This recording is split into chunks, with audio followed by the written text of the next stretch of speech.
Hello and welcome to the Video Creator Show, where we talk the juicy details of how to succeed on YouTube. And what better way to do that than to talk directly to someone who has done it? World Nomac is a channel dedicated to changing perceptions of the world one country at a time. Mac is the man behind the channel and in front of the camera. World Nomac currently sits at 342,000 subscribers and over 39 million total channel views. We're going to get to the fascinating nitty-gritty of his mind and even his business model. But first, the Video Creator Show is brought to you by VidChops.com, an editing service that helps take the burden of editing off your back. Check out VidChops.com to see how you can save yourself tons of time and energy while taking your YouTube channel to the next level.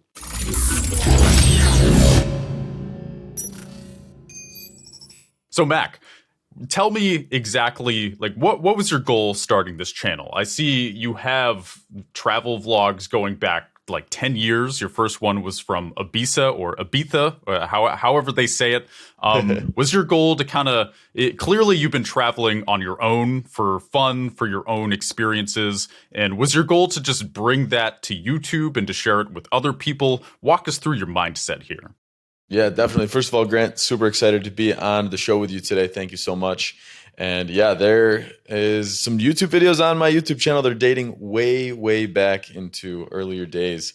But I will tell you, back in 2012, when I released the Ibiza video, the Morocco video, Spain video, that was back when I was doing a semester abroad in Sevilla, Spain.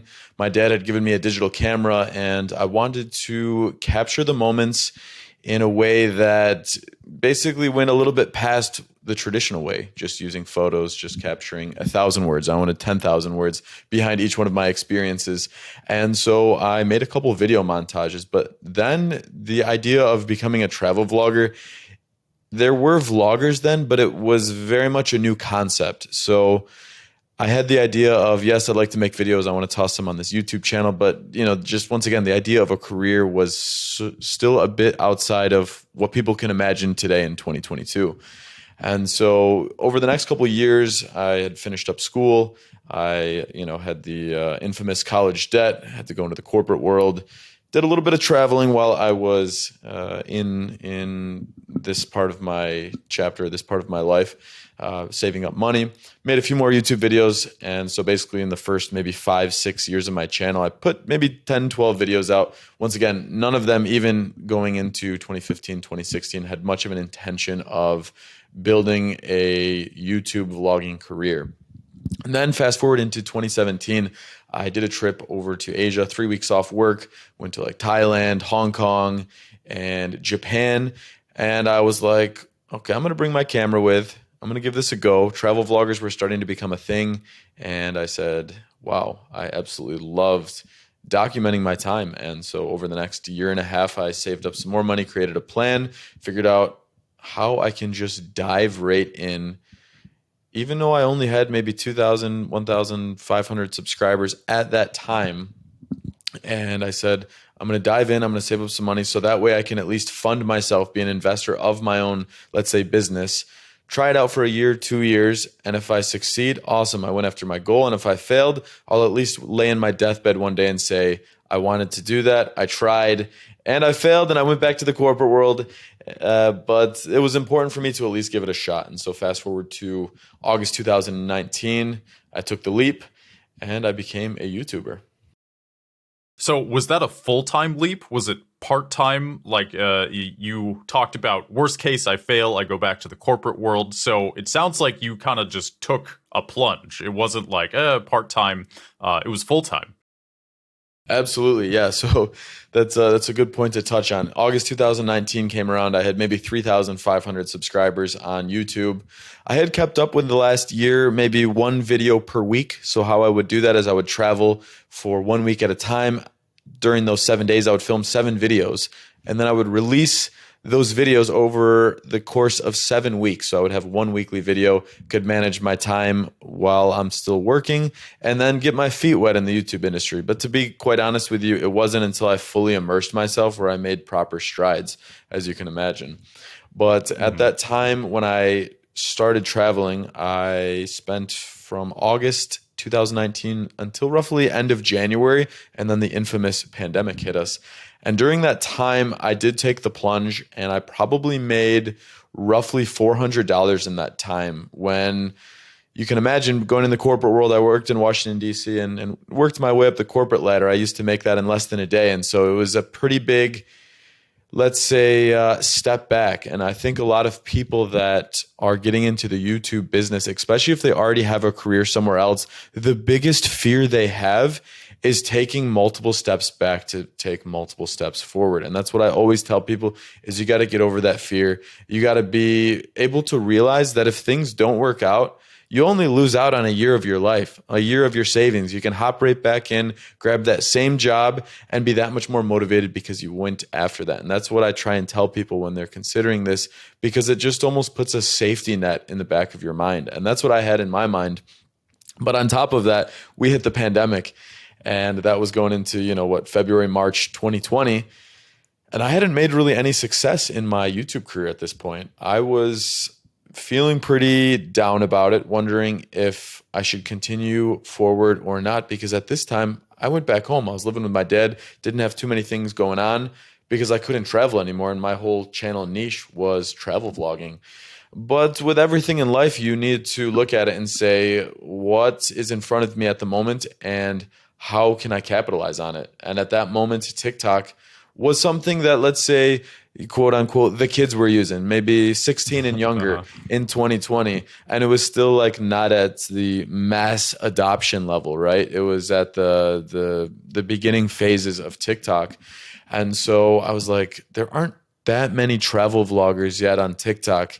Yes, I don't know exactly how to monetize it yet, but I was like, if I can at least build my brand from that standpoint, I'm going to give it a shot. And so over the next couple months in 2020, that is where I got this newfound confidence, I guess, because I started to get videos that were getting a couple thousand views, and then a video that got 30,000 views. And I was like, oh my gosh, I might actually have something here.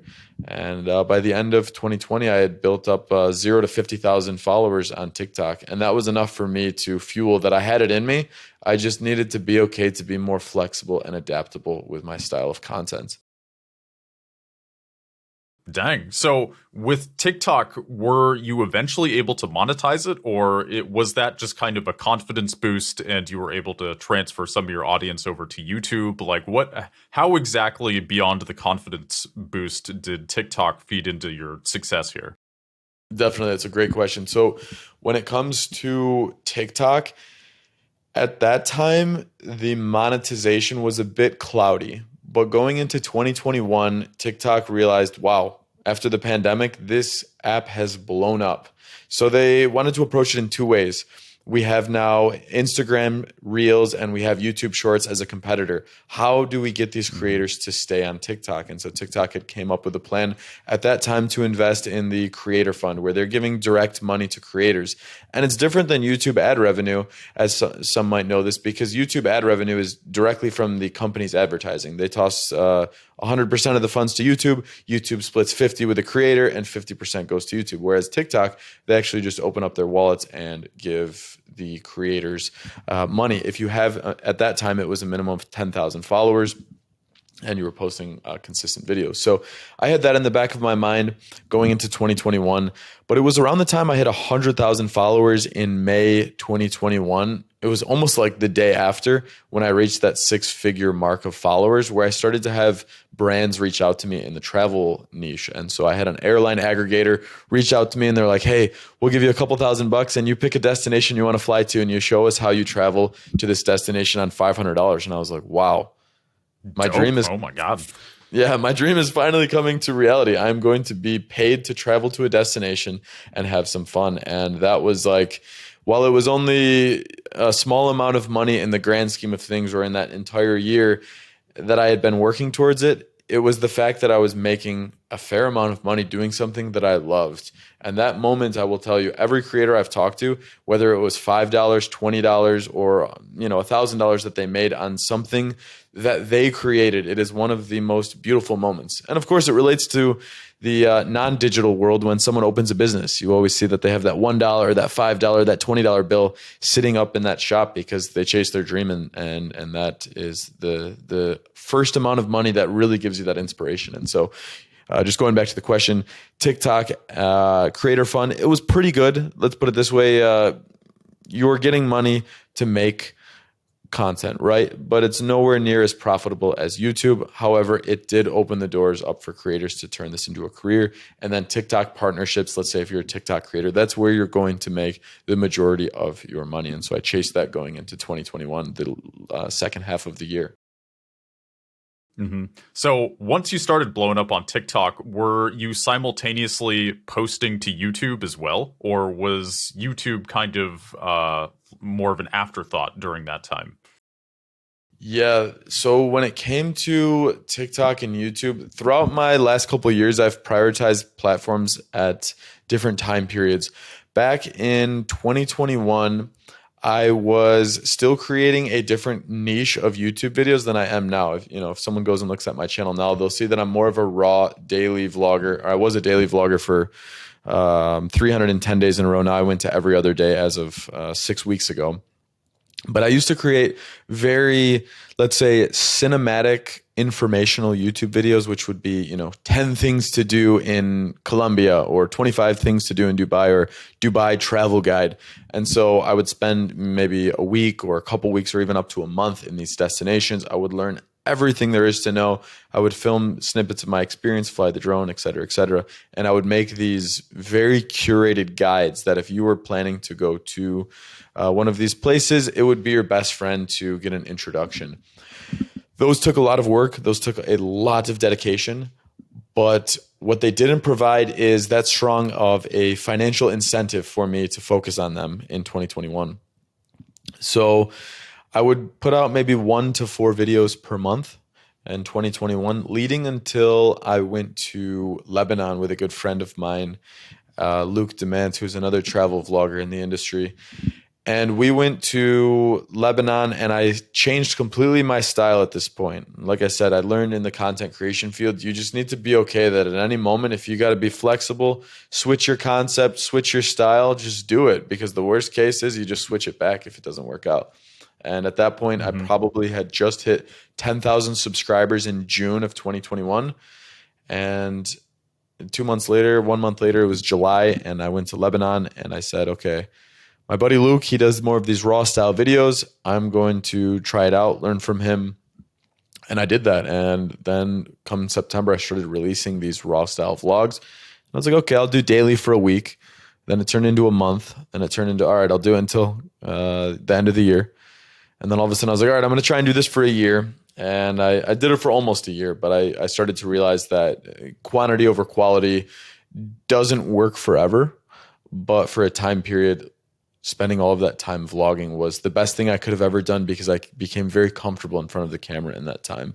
And so that's kind of how YouTube retook its prioritization, because over the last year, I went from 15 months now, I went from 10,000 subscribers to 340,000 subscribers. And now I would say, wow, TikTok is more of a side thing. I don't do too many collaborations these days on TikTok, but I more post videos that I really enjoy in places, nice little montages. But YouTube is my main focus and my main preference, I would say, along with Facebook. And so YouTube in general is just easier to monetize, and Facebook as well. I'm guessing like the TikTok creator fund still seems kind of unreliable. Correct me if I'm wrong, but the way it works is TikTok has a giant pile of money, and they kind of just decide how much money to give you, and it's somewhat arbitrary, or it's at least up to them. Is there like an algorithm that decides that, or do you know how that works exactly? I've heard a couple different things. With some of these platforms, they're quite secretive. So I don't want to say that I know, but I can at least give an example. I actually left the creator fund on TikTok like 3 months ago because I would, like I said, I don't post too much on TikTok anymore, but I'm still getting a few million views a month. And, that would maybe be like $4, right? A few million views if you're in. Oh my God. Yeah. A few million views on YouTube, if they're all US viewers, that's over $100,000. A few million Yeah. views on, if you're in India and that's where all your viewers are from on YouTube, that's maybe $8,000 to $10,000. So I have a range of viewers from all over the world. On average, I would say, let's put it this way, it's like maybe 200x or something what TikTok would pay. And so I'm going to give you an example here. In June of 2021, that was my highest views month on TikTok. I got 60 million views on the platform, and that only gave me $735, I think, which, for some people that it's really good money, but for 60 million people, I mean, you imagine the amount of That's hours ridiculous. when you aggregate that, how much time was spent just watching my videos, and I'm sure TikTok made a few more than $700 having their app open that time. So that's the thing, though. TikTok is paying you out of their pocket, whereas Facebook, once again, and YouTube, that's actually being paid by any brand, whether it's Oreo here that's putting their Oreos in front of a food blogger. They're spending that money to make sure that a proper advertisement happens, right? And so that's like the big difference that TikTok, I think, still needs to crack, how they can really make the views that much more profitable for the creator. However, I just want to add one last point on there. We shouldn't always think that we chase the platform that makes you the most money, because TikTok has given me the most exposure. TikTok is a very unique thing, for the reason being that whenever I get to a country, I did this a lot. I haven't done it as much lately, but I would go and make a bunch of TikToks as soon as I would arrive in that country, and I have a local SIM card to that country. And I would basically become not overnight, but in the course of 1 week, known in that country. I wouldn't be known at all prior to that. And then a week later, I'd be walking down the street and I'd start getting recognized. Hey, we saw you on TikTok. And so you have to think about how this brand recognition can indirectly convert over to YouTube.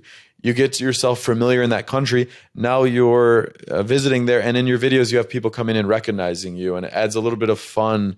Someone from that country searches your video. Oh yeah, that's the guy I saw on TikTok.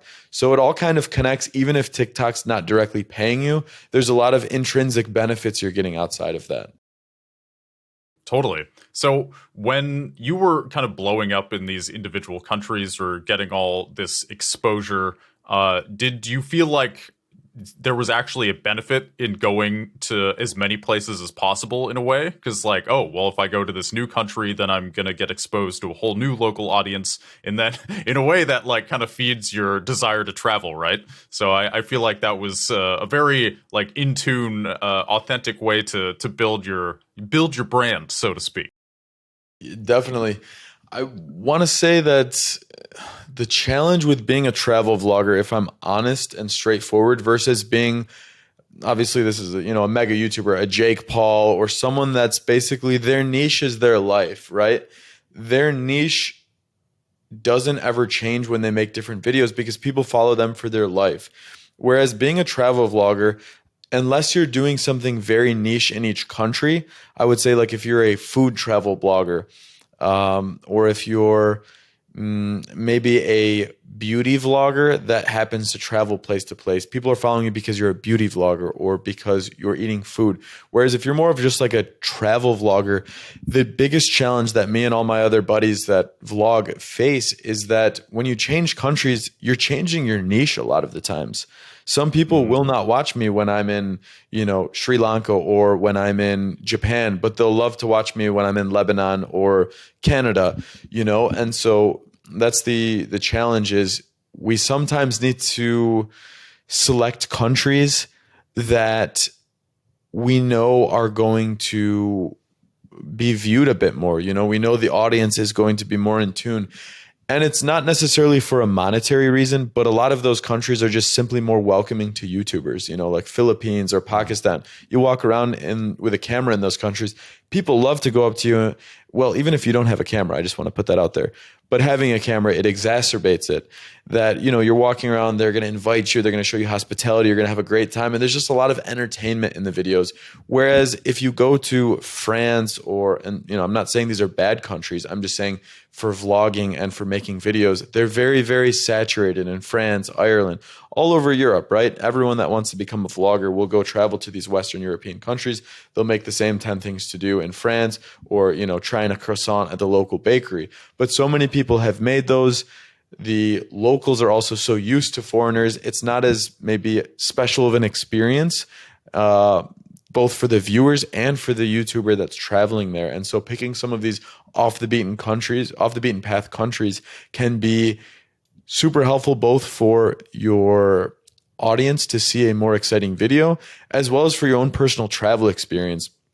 And I will say, because I'm in such a unique place that's outside of my comfort zone, I have that much more fun, and the viewers can feel that. And so when you mix all of those things together, it kind of creates this, formula for creating good travel vlogs. But once again, I will tell you that some of these countries, because I want to go to every country in the world, I have to face that they're just simply not going to get views, because people aren't going to be interested in that niche of travel vlogging when I'm in those places. Makes sense. So you being in Lebanon right now, how long have you been there? I know you've traveled there previously, it sounds like, and you kind of just came back, but how long is your current stay? Well, I just got here about 4 days ago, but throughout the last 14 months, I came in July 2021 and fell in love with the country, made a lot of vlogs.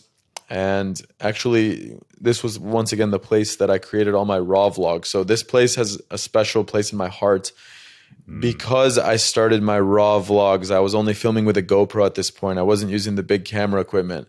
And I had a very strong impact with my content here because I came at the time of the crisis here. Just 2 years ago, this place was absolutely destroyed by the explosion in Beirut, while also facing a currency crisis, a gasoline crisis, quite a few things going on here. And I happened to come with no expectations.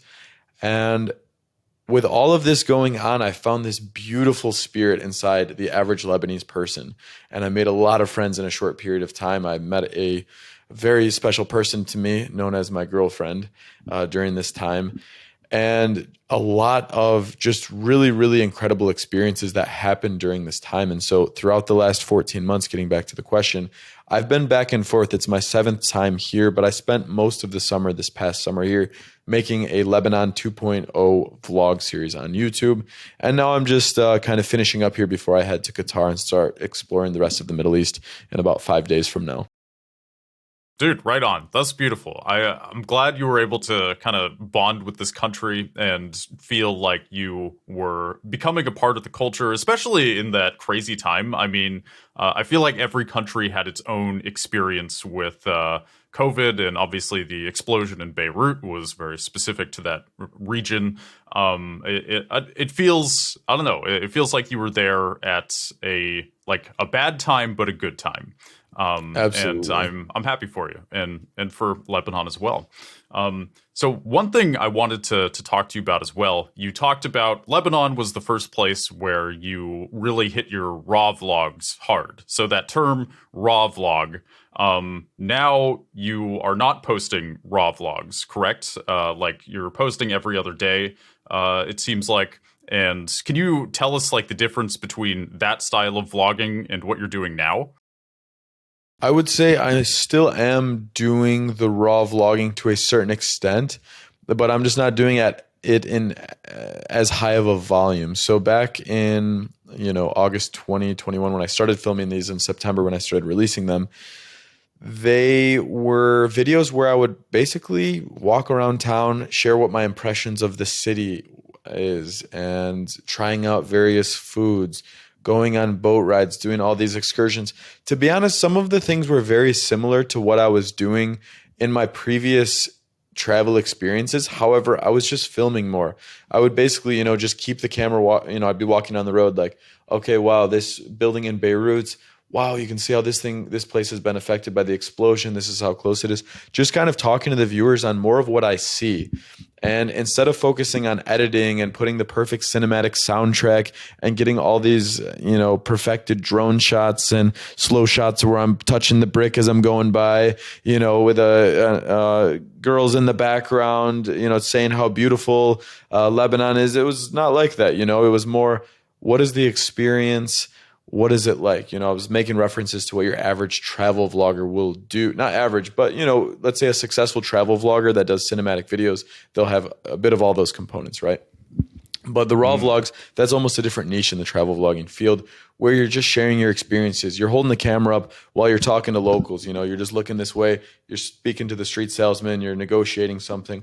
It's just basically immersing yourself fully in the culture while almost having another person with you, and that person is a camera. Just like if you were walking down the road talking to your friend about the buildings and telling him about the local food or whatever it might be. And so that's probably the largest difference. I will say though, throughout the year, I mean, sometimes I will, if it's a special video, add some drone footage, add some nice music. And you've probably seen that if you have seen some of my recent Lebanon videos, that I've made them almost a mix of some slightly cinematic videos along with some raw vlogs. And how that works is I would have, the raw vlogs, and in there put a couple snippets of maybe more curated clips. But I'm looking to do something that falls right around that line. I want high quality vlogs, yet I don't want a significant amount of production time. I want my storytelling to be the reason why people come to watch my videos, not my editing. Right on. And that, I think, is a smart move, especially for the niche you're in. My channel I built mostly with script writing, a lot of editing, and that's one way to do it. But you do end up spending a lot of time in a dark room, not so much time out and about, having fun with people and exploring, which clearly that's what your channel is about. I think that's smart of you to realize that. It's clearly more fun for you as well. I think a lot of people, they get the footage, and especially when you're the one on camera, I think it can be appealing to over edit or to highly edit, because there's a level of self-consciousness. Right. There's a desire to that's cringy, or you're kind of looking at yourself too critically.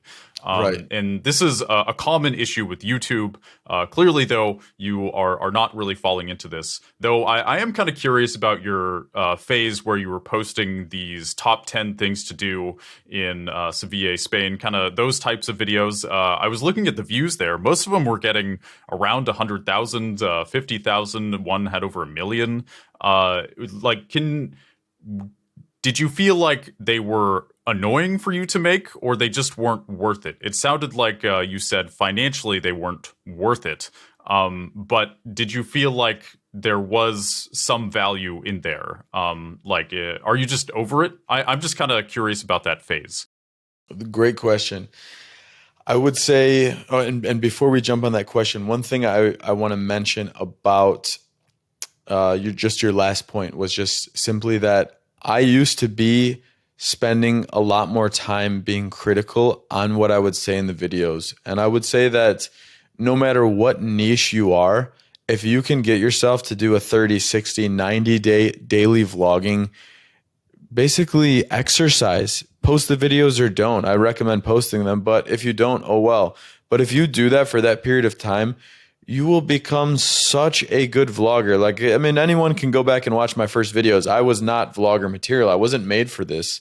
But to be honest, I just made so many videos, now over 500 videos, that I learned how to talk on camera. I learned how to make my voice more exciting and enticing and, get excited on camera and not be self-conscious, these types of things. It's learned behavior, and anyone that has a passion for it absolutely can reach it. And once again, go back and watch my early videos, and that's living proof. And it's normal to go through the phase where you look awkward. And honestly, a year from now, you'll look at those videos and you will feel a little awkward on them. But that's all part of the stepping stone. But I wanted to mention that part because it's so, so important.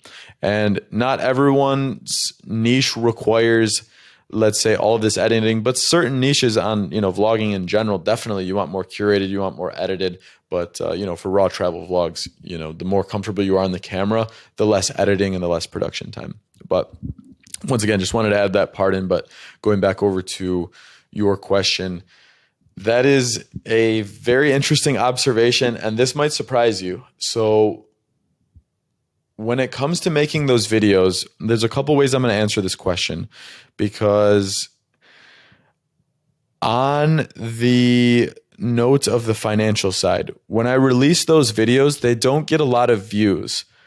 But the beautiful part about those videos is they're incredible for SEO, search engine optimization on the internet, because people look up things to do in Colombia, Dubai travel guide, XYZ. They look up those terms, and that's what these videos are titled.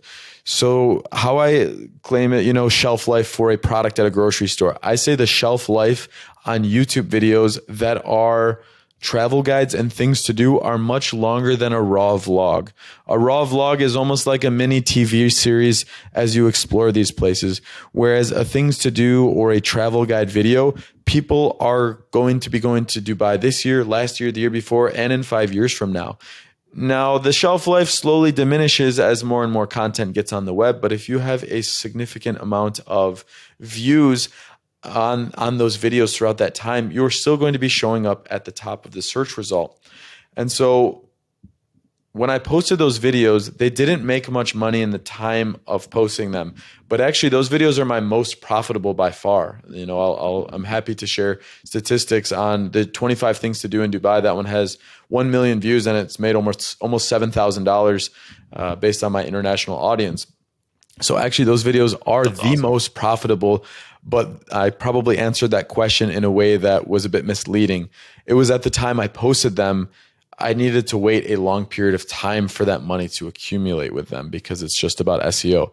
But I want to say additionally, when I posted those videos, YouTube probably wasn't recommending my channel as much because I didn't have that many videos that have done well. Now I've had many videos that have done well. So those things to do videos that maybe wouldn't show up high in search results previously will now show up higher. So I guess my raw vlog videos have helped them reach a higher success. But when it comes to those videos, I'm actually planning to get into those. Where I'm at right now in my mind is, how can I get those videos done without spending 40 hours? Because that Dubai 25 things to do in Dubai, I made 4 videos in 1 month in Dubai. In total on those 4 videos, I've made roughly $12,000 in 1 month there. But it's also about 1 other full month of editing those myself because they were very, very meticulously edited. So that's 2 months to make, that amount of money. And it's possible to make more money than that with the raw vlogs.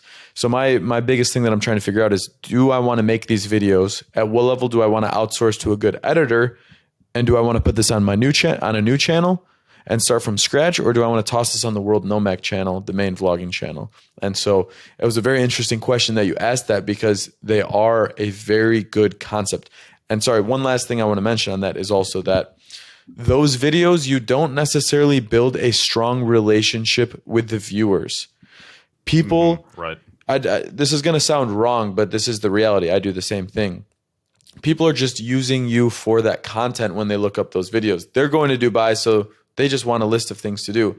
They're not necessarily watching that video for entertainment purposes. Now, you'll get a small percentage that just simply like watching your content, but most people that watch those videos have that intention. So when they subscribe to your channel for 25 things to do in Dubai, and then a month later you post things to do in Colombia, they are not going to watch things to do in Colombia unless they're going to Colombia. So those subscribers aren't, let's say, loyal subscribers like you would get if you have raw vlogging, where people are following you for the country and your personality.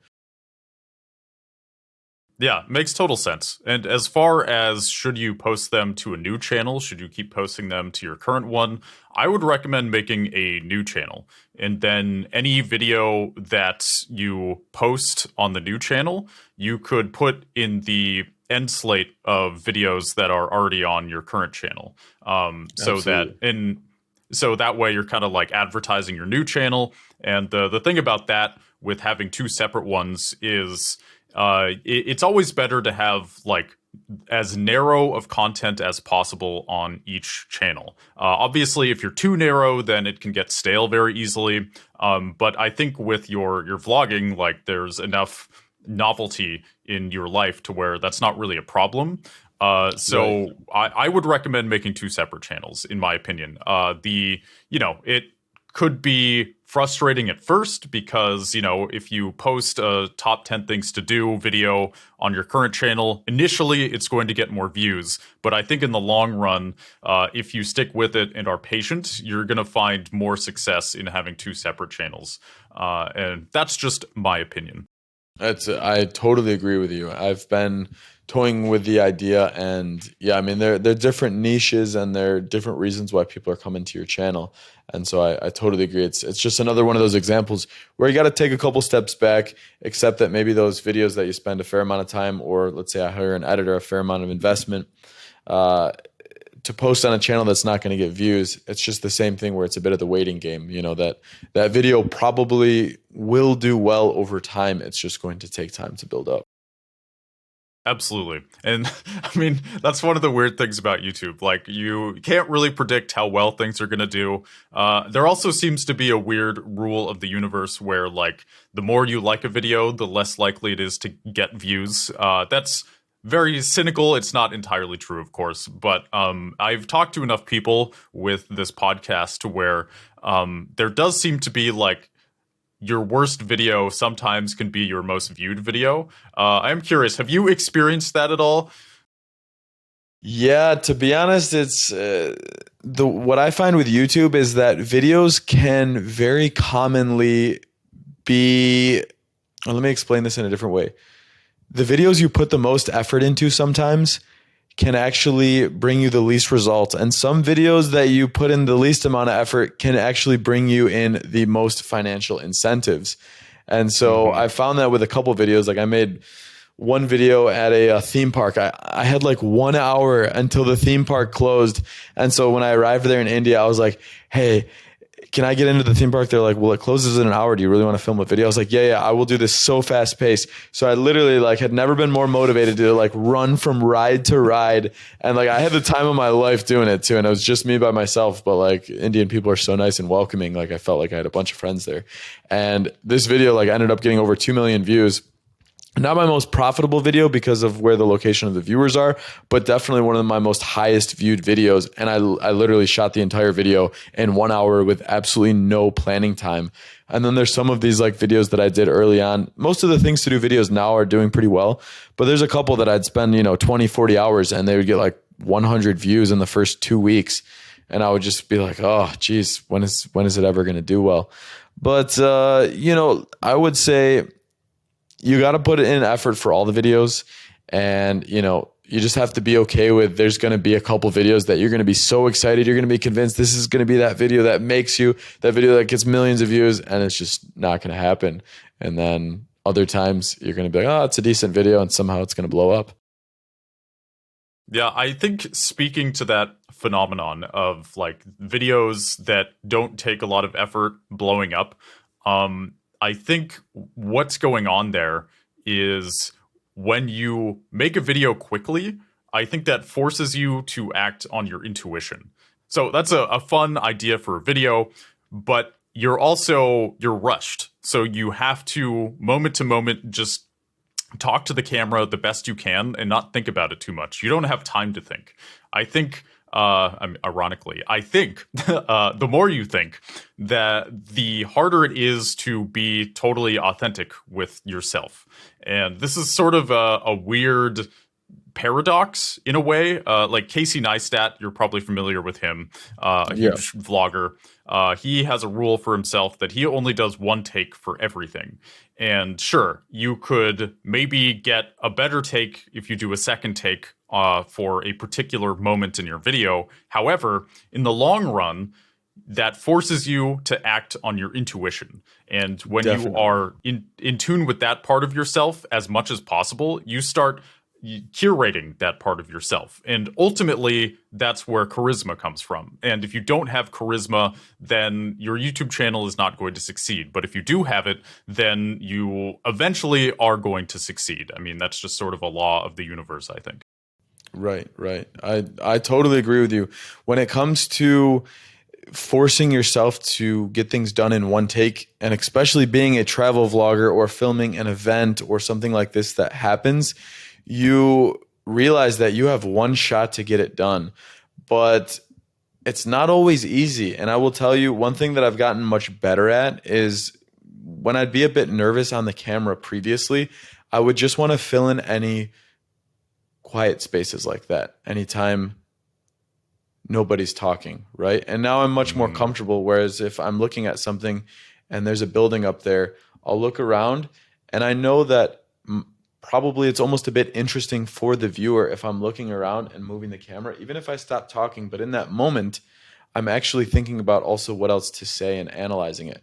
And that takes time and practice. And the more comfortable you are in camera, in front of that camera, the more it'll be easier for you to kind of think on your feet. And that's where it goes back to if you do those exercises where, Casey Neistat is a great example of that because he did, I mean, what, 3 years of daily vlogs or something crazy like that. I can't remember the exact number, but that just goes to show you. I mean, he's very talented naturally, but you can only imagine how much better of a vlogger he became after 3 years of doing that every single day and just trying to get things done in one take.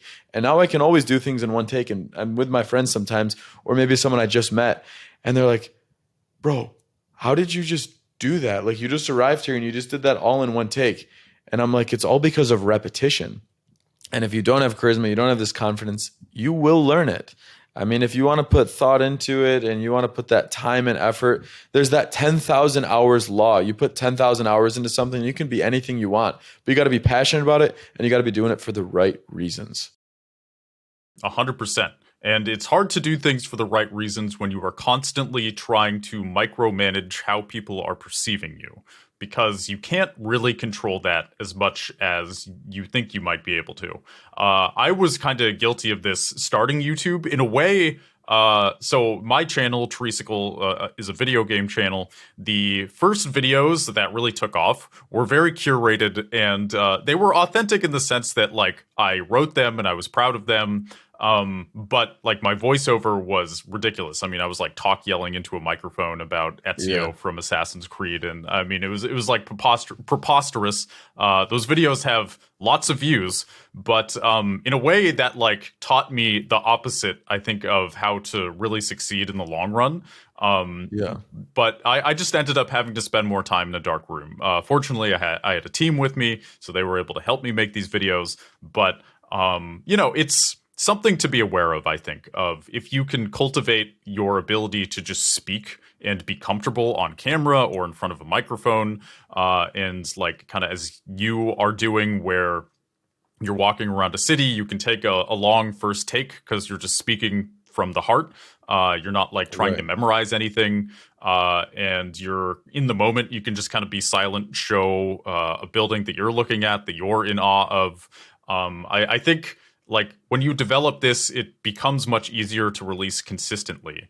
Whereas for me, having to like constantly hyper edit everything I got really burned out. Eventually, like I did that for years, and again, I had a team with me, so like they were taking a lot of workload off. But man, you can get burned out when you're trying to micromanage how people are perceiving you, and it's just. It might work for a while, but be careful. That's my advice to anybody listening. Be careful. Definitely. And that's to just touching on that point very briefly.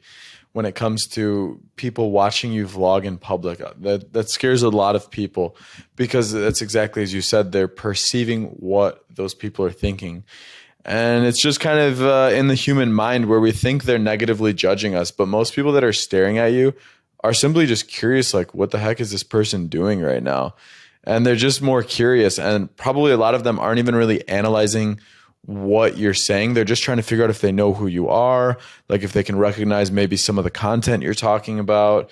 And so they're not actually judging you, but they're just giving you this look where, listeners probably can't see this look, but they're just kind of, giving you that blank stare where it's like, maybe a bit intimidating when you're misinterpreting what their facial expression is, where it's just more curiosity. And I remember when another vlogger, can't remember who it was, had explained to me, like, stop thinking everyone's judging you. They're just simply curious. And I started to think about that, and I became much more comfortable in public.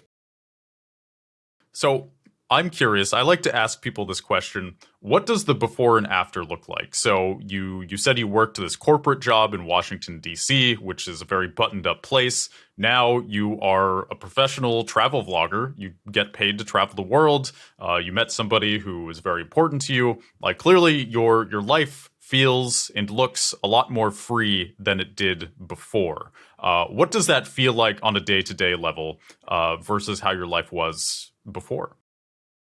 I would say the best way to answer this question is in a few different parts. So becoming a travel vlogger, a content creator isn't as easy as the creator makes it seem. I think a lot of people have this incorrect misconception or this idea that becoming a content creator is very easy. You pull out your camera and you post these videos.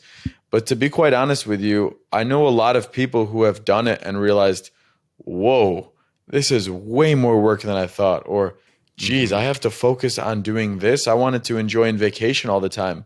Many people just think that it's a 24/7 vacation lifestyle, where it's not. I would say it's very much a media company. I run my own media company. I share parts of the world, but I don't share the stories on, perceptions of this country's political views, right? I share my personal quote unquote journalism perspective of visiting and interacting with the locals.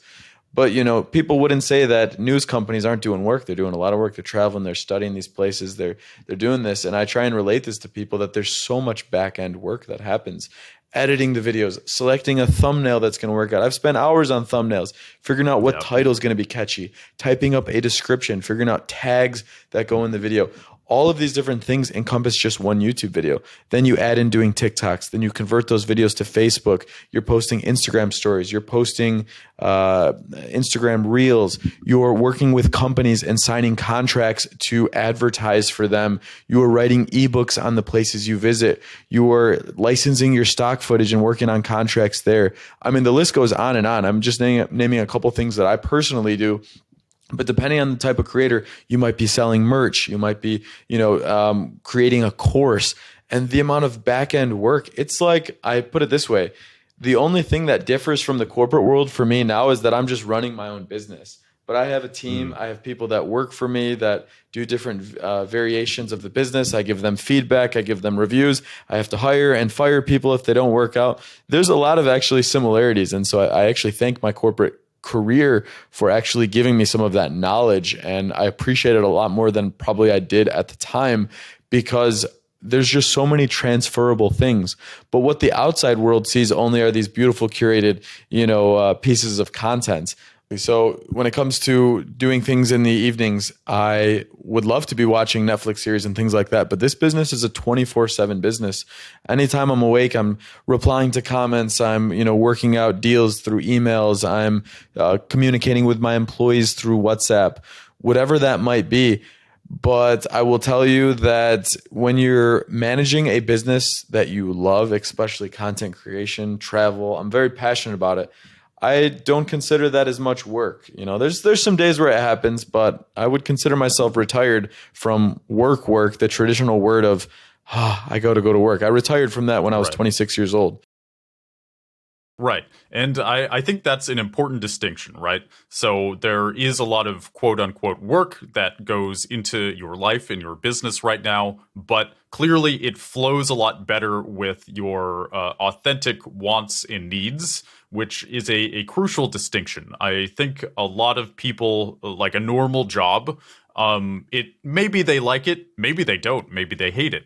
And you have to show up every day regardless of how you feel about it. Whereas this kind of job, like part of the pressure, I think, that isn't understood by people who haven't done it is, yes, you are able to control what you do and what you cover, and you have a lot of freedom there, but you have to also figure out how to make it work. And there isn't really a good roadmap. because yes, there are people who have succeeded in something similar to what you've done before, but ultimately you're kind of doing your own thing here, and you are making it up as you go. And there's a level of uncertainty, and obviously there's a lot of hours that go into it. I'm not trying to take away the magic here. I just I think it's good that you acknowledged all this. There is a weight to carry, so to speak, but I think that weight can be it can be lighter because you have a lot of freedom of what it looks like and how you want to deal with it, instead of having somebody constantly telling you what to do. Totally. Yeah, that's such a good point. The freedoms and those types of benefits that everyone sees, they have to realize that it does come out of a price, and that price is the accountability. And I will say, for people that have a mind similar to mine, my boss that lives inside my head now is much stricter than my boss that used to work in the corporate world that I would, see that was actually another person. When you're your own boss and you have these expectations for yourself, you're consistently hard on yourself. You're consistently trying to figure out, how can I be better? Do I feel okay sitting on the couch? Like, the idea of freedom is a bit different, I will say. When you're on your 2-week vacation, you're like, heck yeah, I earned this right now. I'm sitting on this lawn chair. I'm enjoying this margarita. Whereas if you're just constantly traveling and you're sitting out by the pool on a Monday drinking a beer, you're like, should I be working right now? Oh, wait, maybe I should be working right now. And there's a bit more of guilt that lives in your own mind. But it's good. It's responsible accountability. But I'd say it's an important point that some people need to realize, is that not everybody enjoys, I don't want to say wants this lifestyle, but I would say not everybody enjoys not having someone tell them what to do.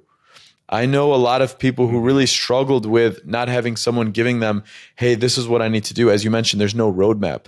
You sometimes need to come up with it. You need to take other creators' strategies and get inspired by it. But you're ultimately creating your own business because it's your personality that you're selling to the world. You can use tactics, you can use whatever, but you need to use those tools and let your own personality shine. And so that can be a big factor for people. And I don't want to say it to scare people. It's just the reality. As the old saying goes, the grass isn't greener on the other side. However, the more passionate you are on whatever it is you do as a creator or working in the corporate world, the more you're going to enjoy it and the more you're actually going to excel in it, of course, because you're just that much more interested in the subject. But with everything, there are hardships. Absolutely. And we are getting towards the end here, but I did want to ask you, so in regards to running your own business, obviously monetization is very important. Clearly, YouTube ads are a big part of how you make money. You also mentioned selling stock footage. Is that correct? Correct. So I'm just curious about the avenues with which you're able to monetize your media business here. Definitely, yeah. So I'll rate them in order. My highest revenue source on average is usually YouTube ad revenue. My focus is Facebook, though, because most of my friends that are in the same niche as me, actually, they make 4 or 5, maybe even 10 times higher on Facebook than they do on YouTube. And the reason being is because, let's say we're talking to Canadians, Americans, and Australians. We don't use Facebook that much besides maybe our parents, but the majority of the world actually uses Facebook way more than other platforms. And Facebook's algorithm is so good at figuring out, if you like this video, you're also going to like this. So if you're making videos on Facebook, they're shorter form, they're a different type. You can't take your YouTube videos and post them directly as Facebook. You got to change them a bit. But there's a lot of potential on Facebook for money there. And that's one that many people have missed. So I just want to mention that it's my number 2, sometimes 4, sometimes 3 in line. But let's say my average month, it goes YouTube, it goes Facebook, it goes brand deals, whether that's YouTube, TikTok, or Instagram, and then smaller revenue streams. Like I do license out stock footage, but I only make a few $100s a month on it. The thing I want to mention when it comes to licensing stock footage, if you're doing that yourself and you're uploading it, you're color grading it, you're tagging, you're titling it, it's debatable if it's going to be a profitable business unless you're an incredibly good, one-of-a-kind cinematographer. I early on had been contacted by a very small company that receives all of my drone footage only. They take this, they have a team, I believe in Asia, that takes my footage and uploads it all to various stock websites. And so essentially, I don't do anything for it. I just have to make sure I have a strong internet connection to upload it and name the folder Bora Bora, for example. And then they take that and they upload it. And I get a passive monthly income stream off that. Like I said, though, a couple $100 a month. The most I've ever made in a month is $700. They take 60%, I get 40%, but it's passive. Then I also do ebooks. So these are also a significant time commitment. I've made about 5 of them. I've only had one successful one, relatively successful, and I've made a few $1,000s off of it, off about 40 hours worth of work. And now I'm pulling in a few $100s every month from this ebook that I made over a year and a half ago. Currently making another ebook, but it's because I've fixed the way of marketing. And that was my biggest failure with the ebooks, is how do I market these without blowing a bunch of money on ad spend that I don't necessarily feel comfortable that I'm spending it the right way. And how that is I'm using my own YouTube platform now to better advertise these books by mentioning it in my videos, being my own personal commercial to sell why you need this ebook. And so that is what I'm hoping to be in the top 3 revenue streams over the next 12 months. Because, when you're selling your own products, they're the easiest to sell to your subscribers, and they're the least, let's say, rejected. If you do too many sponsorships from other companies, some might not want to watch you because they might define you as a bit of a sellout. It depends on your niche, of course. I'd say people are pretty lenient. But if you're selling your own products, it's that much easier to give that sales pitch to your audience and them to receive it in a much more accepting way. And so let's see, I think I've mentioned all of them. That's partnerships, that's ad revenue. Like I said, I left the TikTok creator fund. And okay, one last one that I'll mention here. This one actually for my small income streams is my highest small income stream. I can't believe I almost missed this. So in all my things to do videos, while they make a very nice amount of money with YouTube ad revenue because they have a long shelf life, I also put in links through a company called Viator. It's funny because I make a good amount of money from them. I don't know how to say their name. That's just the online business for you. But Viator.com. They're one of the largest travel excursion aggregators in the world. And so basically, they have this website where if you do ATV tours in Aruba, you can put your excursion on there. They take a percentage, and then the excursion has a way to find people to book internationally. So they offer a very nice 8% commission on every booking you make. And so being a travel vlogger, you drop all those links in there. It's the one-time setup thing, and then it's passive income. And I make between $500 to $800 a month just off those revenue streams, specifically on affiliate links. And I don't even have them in all my YouTube videos. Honestly, I need to put them in all of them, but I don't. So there's just a lot of ways. It's the more creative you get and finding ways to monetize your specific niche in YouTube.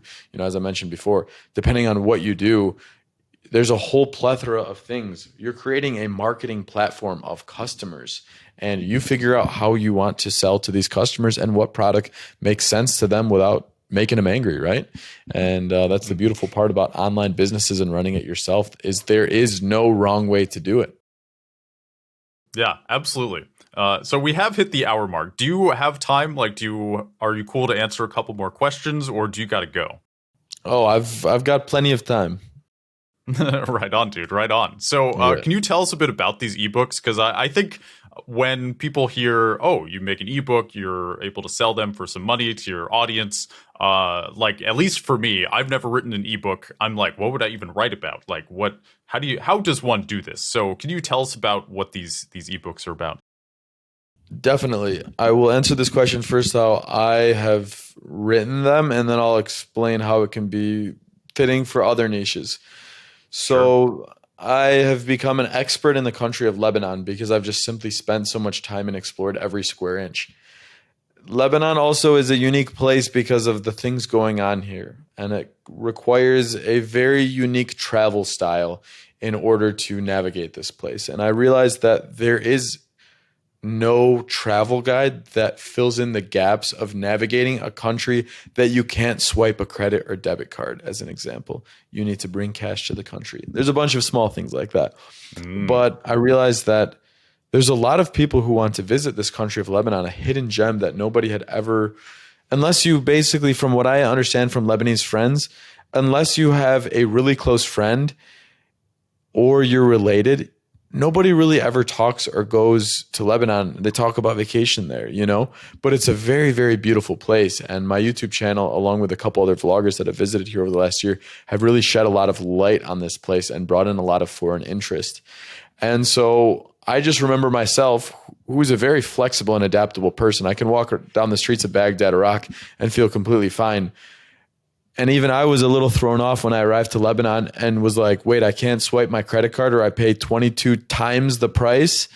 And so I was like, okay, I'm going to create an in-depth ebook about everything about this country, cities to visit, places to eat, how to navigate the currency crisis, best times of the year to visit, itinerary, which cities in which order to go to, et cetera, et cetera, et cetera. It's a 60 plus page book that I've curated with a good buddy of mine over here. Dang.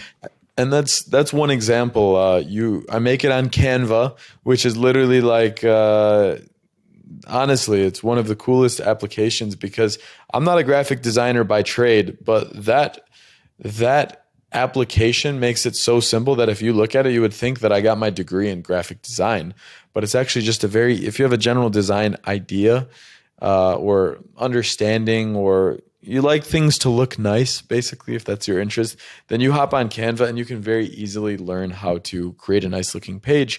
And very quickly, those few pages turns into a book. And how that relates back to others who maybe have a niche on gaming, let's take that. I'm not an experienced person when it comes to gaming videos, but let me just try and throw an idea. It's of course not going to be a moneymaker, but it's going to be an example. And Sure. I would maybe make a guide on, let's say there's strategies on how to, dominate certain maps of a game. You could take maybe screenshots of various parts and type and explain them. And in that ebook, you can connect specific YouTube videos that you have of, 10 different occurrences on different pages on how you reach maybe X level in the game.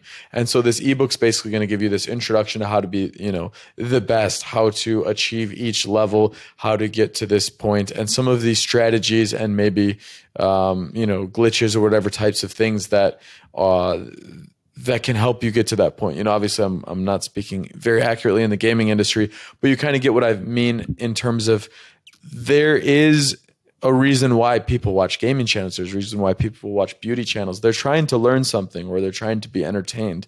And a lot of times with some of these channels, you can monetize what they're trying to learn even more. You can offer them that further level of support. And so what I'll actually do for this Lebanon guide, going back to it, is to market it. I will actually be filming over the next 2 days what's titled the Ultimate Lebanon Travel Guide. And I'm going to give them a nice 20% taste. I'm going to give them basically a teaser, the tip of the iceberg, which shows them, here's the knowledge that lives inside of my head, my friend Fuad and I's head. And we know all about Lebanon, and you can see some of it in the video. And now you're planning your trip, and now you got a good idea. But that's a hook for you. Then you can go ahead and purchase this ebook, and it is going to fill in all of those gaps in between on exactly what you need to know to travel this country. And so when you take your YouTube channel as the marketing platform, you're not spending all this money on ad spend, and you're also reaching your target audience very easily because people are looking up that specific title.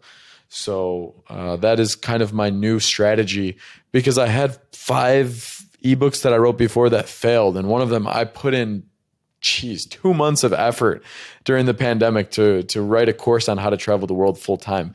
Not how to become a vlogger, but just how to become a digital nomad, someone that doesn't need to live somewhere. They can either work remote from their job or be a vlogger, whatever they want to do, just travel around the world. And finding the right way to market it is key for anyone thinking about creating an ebook. And I just gave you the secret there. Sell it on your channel and advertise it on your channel. Right on. Dude, beautiful. I appreciate the advice. At some point, I think I will write an ebook, whether it's in gaming or something else. I don't know. It's the idea, I think, of passive income, of making something and then just sort of having it available for people, like long after you have made it, I think is really crucial to doing well in the long run. Especially, Definitely. making videos. It's a lot of work. It's rewarding work, but sometimes, it's better to kind of sit back and recharge. Especially you're an artist, essentially. And Right. I think you need a certain amount of recharge time to be able to create new and interesting things. And that's probably true of any job, but I think especially for somebody who you have to make a novel video every time you make a video. Like you're kind of starting from scratch in a way every single week or every single day or however often you are posting at any given period. And that can be tiring. So my advice to Mhm. people has always been, if you can make something, whether it's a course or in your case, an ebook, then that can really help you and take the edge off and take the pressure off, which is huge for sure. Absolutely. Yeah. It's that medium that gives you that consistent income that scares a lot of people and that a lot of us creators face, that maybe at this time of year, especially as a vlogger, maybe the views go down a lot. And if you have other streams of income, it's just like investing in the stock market and diversifying your portfolio. When you diversify your income streams in the creator business, you're not putting all your eggs in one basket. You're saying, all right, I'm going to find multiple ways to make money. And so I'm not always reliant on one of them. And having that backbone just gives you that peace of mind on the longevity of the business. And yeah, exactly as you said, once you make that product, the shelf life on these types of books are pretty much inevitable, maybe a decade until the transportation turns into, flying cars. Then you need to Yeah, update it. yeah. But other than that, the mountains and the beach that are in this country, they're not going anywhere, from my knowledge. And so basically having these multiple streams of income is one of the things that I emphasize to creators. But at the same time, don't get too lost in it too early on. Get your YouTube business going, get comfortable with Yeah. it. Hire an executive assistant, an admin assistant on Upwork.com or Fiverr.com or the Philippines job boards. Get them for, $3-4 an hour. It's a good living for some of them in those places. You're giving them employment and you're able to have someone that takes care of some of these small things for you. Boom. All right. You got one thing done. Now you want to start an ebook because your YouTube and your Facebook is going well. Now, find someone you can hire that specializes in design or creative writing. And instead of you sitting in front of the computer for 40 hours, get them on WhatsApp, send them a voice note while you're talking for 11 minutes about this topic, and have them, while you're sleeping in another time zone, type up that page for you. And you come in the morning, you proofread it, and you got another page done. It's all about finding these efficiencies and slowly building in it. But if you take on too much too quickly, you'll face some of the failures that I did early on. So learn from my mistakes. So as far as hiring like an assistant, how does that work exactly? So like you said, use Upwork, and I use Upwork myself. I've got a profile on there and stuff. But like, what do they do for you exactly? Do they schedule meetings? Like, how does that work? I have multiple team members, and they all do different tasks. So I have YouTube editor. So this is where the process of my videos starts. I have a YouTube editor who, as soon as I finish the video, I go to the closest place to get Wi-Fi, upload the videos to Google Drive. Once they're uploaded to Google Drive, then they're shared with my YouTube editor. He takes them and he chops it up and he sends the video back to me. I review it. I take out maybe 5-10% of things, upload it, tag it, title it, thumbnail it, description. Boom, that's uploaded. Once it's uploaded, I also re-upload it to that same Google Drive folder where my Facebook editor, another employee, will take that video and he'll chop it up into 1 to 5 YouTube videos, those travel vlogs, into smaller videos. He'll take that, he'll subtitle it, he'll turn it into the square format that fits Facebook. He'll upload that, he'll schedule it. And that's another employee. The employee that I did get rid of because I wasn't able to manage them properly, let me restart this. the role that I had that I just got rid of because I'm not ready to outsource this was someone that would convert my videos to YouTube Shorts. So basically what I found is the more you can repurpose your content, the better. And if you build systems to do it, you can have people doing this for you while you sleep. And that's obviously the key to efficiency. People always wondered, how did I daily vlog 300 videos in a day? And at one point I was posting 2 Facebook videos a day while I was posting 2 YouTube Shorts per day on my other channel. And people were just like, how is he doing this? While also posting like 10 to 40 stories on my Instagram. And it was all about building systems one at a time. And you have to realize, though, that sometimes you're going to build systems that just don't work. Like I have business structures that I'll start that will fail. But it's an investment for the business, and it takes time, and you learn from each one, and you need to just be aware of that. And I look at it all as an investment, not a loss. And so when it comes to this employee I had, he would convert my YouTube videos into YouTube Shorts, but none of them were going viral. So after a few months of trying to figure it out, just realized he wasn't the right person for me, as well as I didn't have enough time to dedicate to give enough review. And so I figured when I reach another point in my business, when I want to invest more in that, I'll hire a more highly skilled editor that specializes in short form video even more than this candidate did. And so that's another employee, though. I also have an employee that's more of an assistant. So when I am, for example, I'm going to Qatar in a few days, and this employee has basically an email that we put together, which covers basically who I am as a creator, how far my reach is, here are all my platforms, here's some examples of videos I've made specifically in the hotel industry. So as a travel vlogger, a lot of the times you can have your stay for free in exchange for creating a video there. And so sometimes I do this. And in Qatar, for example, since they're going to get a tremendous amount of promotion for the World Cup, I had my assistant basically send these emails on my behalf. And then we communicate through WhatsApp once he's found hotels that are interested, and then he copies me in. So he does some of that initial outreach. He organizes some of my spreadsheets and some of my like file structures on Google Drive so I can efficiently exchange files with my team. And also just like a bunch of miscellaneous tasks. Sometimes it's hard to think of them in the moment, but also replying to comments. I reply to a lot of my comments on Facebook and YouTube and all my comments on Instagram. But when people just say like nice video or something basic, I have my assistant reply to them and say, you know, thank you so much, or basically reply on my behalf so they have access. And then I have another employee who basically takes the transcribe feature on YouTube, and they make the auto English subtitles. He listens to them and he basically fixes the subtitles. After those are fixed, he then translates, not directly translates, but he uses the YouTube feature to auto translate with the Google Translate feature into the 20 most spoken languages in the world. So it basically provides additional reach. Now, if I'm fully honest, it's a very small percentage of other people that don't speak English that use this subtitle feature when I check the analytics.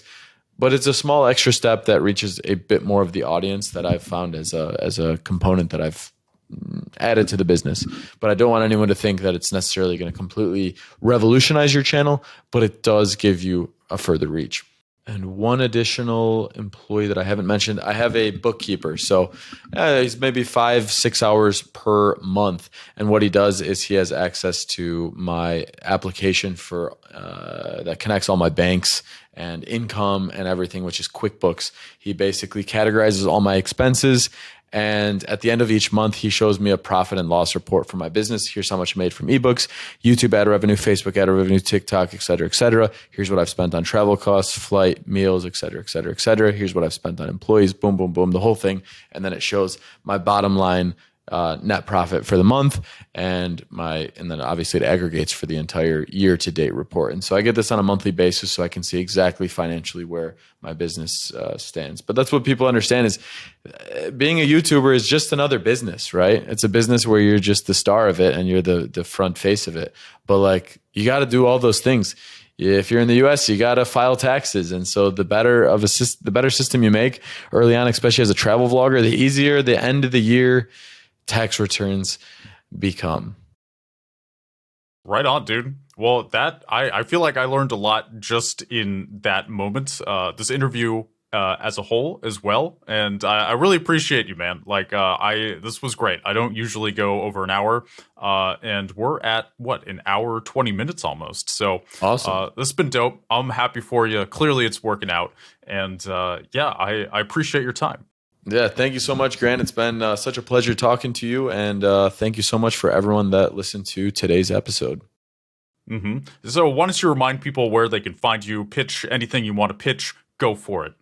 Great. Yeah. So you guys can find me at World Nomac. It sounds similar to Nomad, but just remove the D and add a C. So Nomac, Nomac, World Nomac on Facebook, YouTube, Instagram, TikTok, and you can check out some travel content all over the world. Hoping to make it to every country in the world.